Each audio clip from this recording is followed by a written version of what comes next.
One, two, three.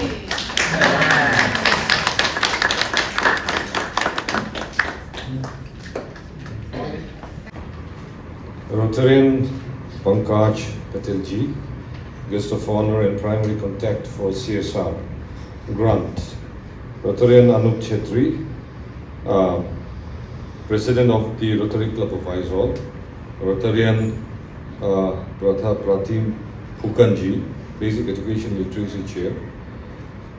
Other office bearers and members of the Rotary Club of Aizawl and Rotary Club of Far East, those who came here to Aizawl. Representatives of the Sutati Enterprise Limited, Pune, and the school teachers, of course, and the students, and those who have come together today. It gives me an immense pleasure to be here and distribute this smart TVs which can change the lives of students.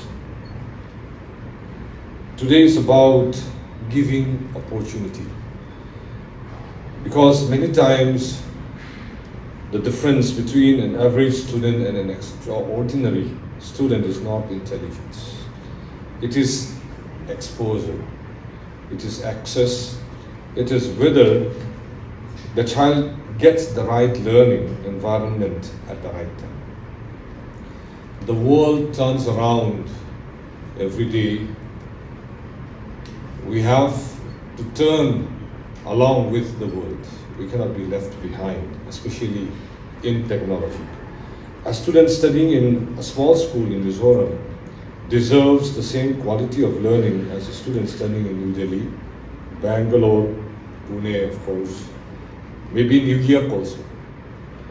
Technology can help reduce the gap. That is why this initiative is very important. It might be a surprise to some of you, and especially for Mr. Patelji. I used to be the president of the Rotary Club of Aizawl. I was the first president of the Rotary Club of Aizawl, and before that they sent me to this Rotary Youth Leadership Award. I was there in Pacho University College. The Rotary Club of Aizawl then interviewed the students from Pacho University College, and I was very fortunate, so to say, to be as a representative of the Rotary Club of Aizawl and get the Youth Leadership Award. I was in my pre-university college. During that time, I might be class 12, if the schooling like these days had been. So I went with one girl who was also from PU Science, pre-university science, and now she's a specialist in diabetics. And after we came back, the Rotary Club of Aizawl requested us to start the Rotary Club of Aizawl. That time I haven't reached 18 years yet, because Rotary Club is from 18 to 40. I mean. So even before reaching the 18th year, like we started the Rotary Club of Aizawl, I was the president, and I have to. We started with the whole of the college, means the members were from third year BA also. So I was the head of that club, and we started with a mobile concert. During that time, there was a huge landslide and all some, let's say, landslide, I think it was 1995 or 96. So we started with that, and we managed to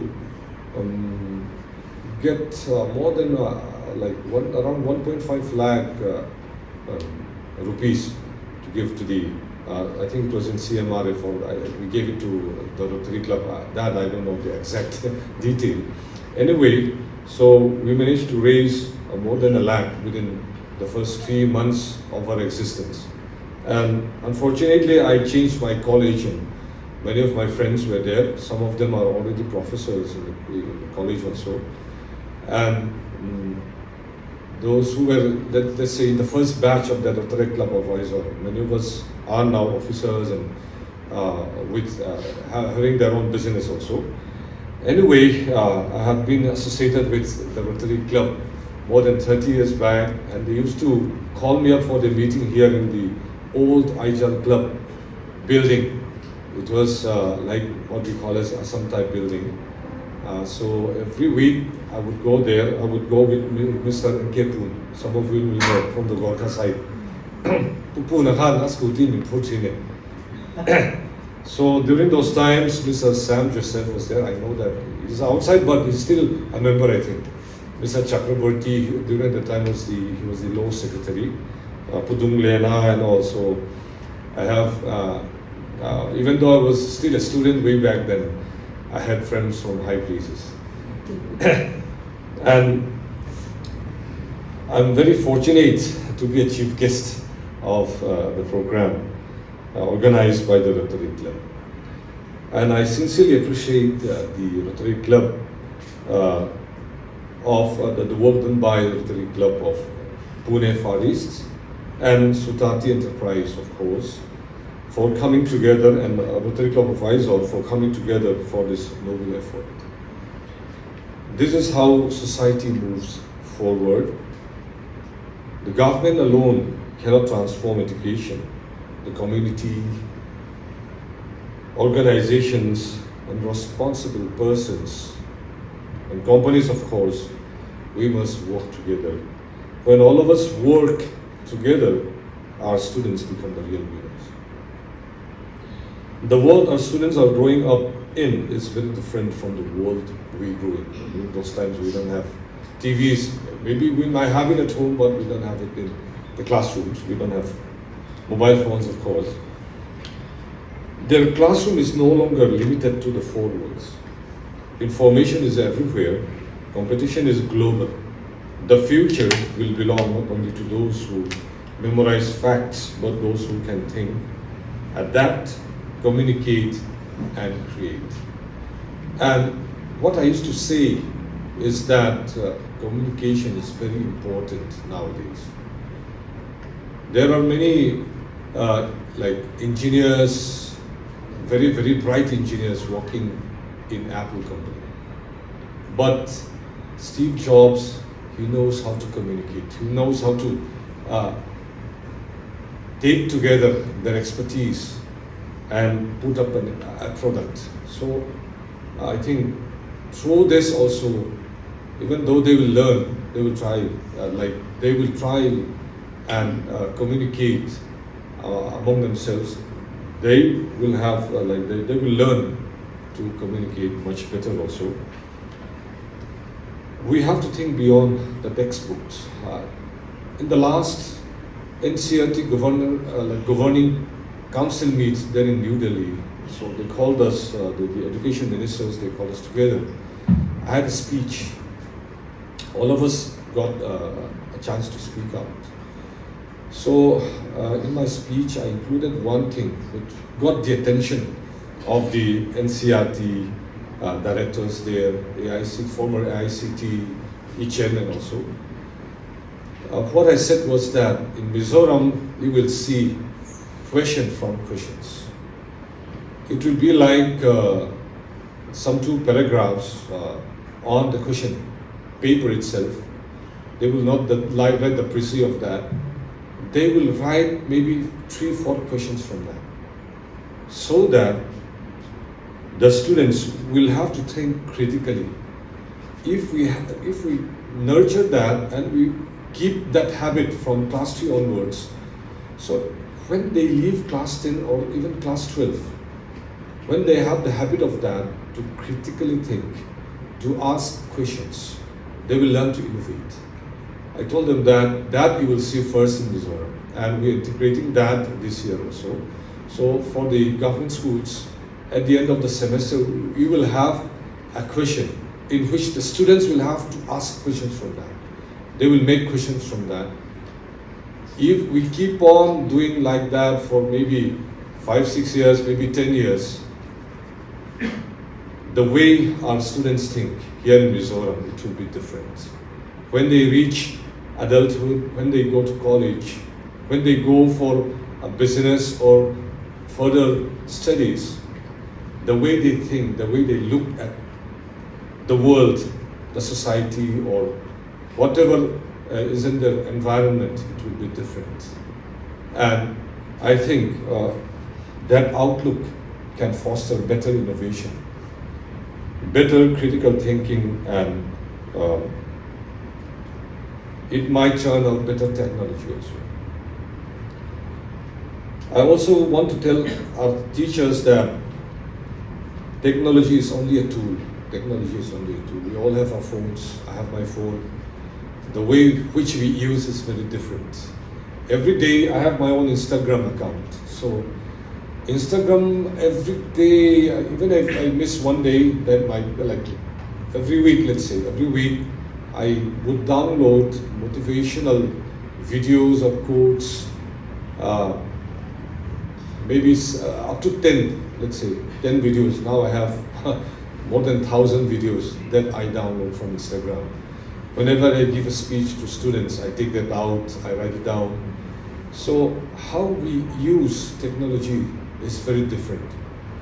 Now it is a burden, also the challenge of the teachers to use the technology that we are receiving. And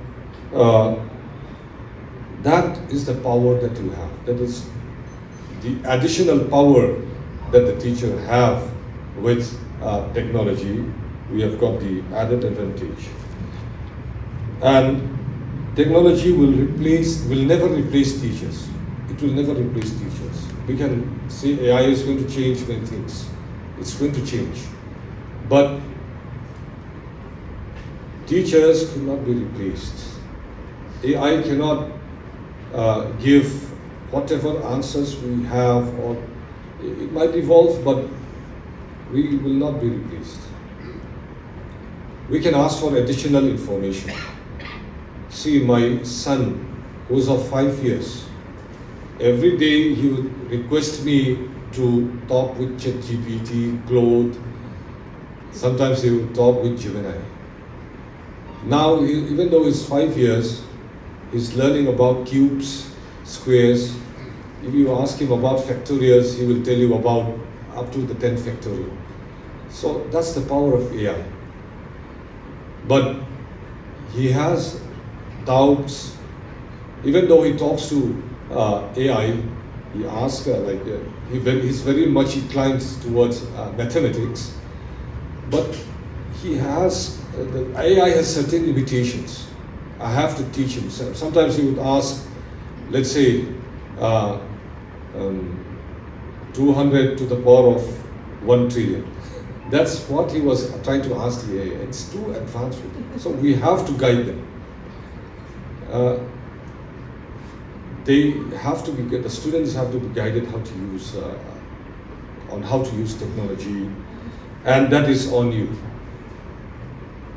I used to say that if you buy a computer, if you buy a laptop for your children, so your responsibility is that they don't watch, let's say, inappropriate pictures or something, other things. So if you want good things for your students, for your children, the responsibility is on you again, on how they use it and how you guide them to use it. So we have the fortunate 10 schools. You are very fortunate, but the power which you have, how you use it, that is on you. And we will be looking forward to find out the results of that also.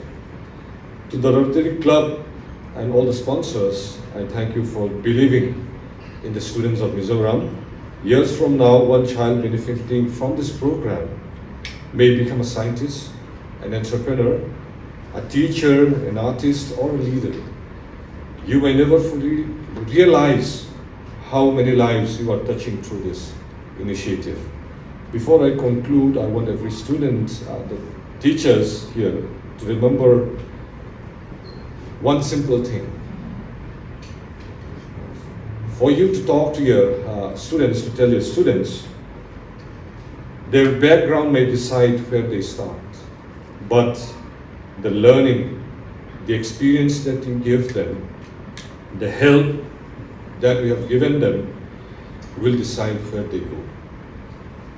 Dream big, learn continuously, use technology wisely, and never underestimate yourself. Never underestimate the power that you have. Together, let us build a smarter, stronger, and more confident Mizoram and a Vikshit Bharat. Thank you. Amen.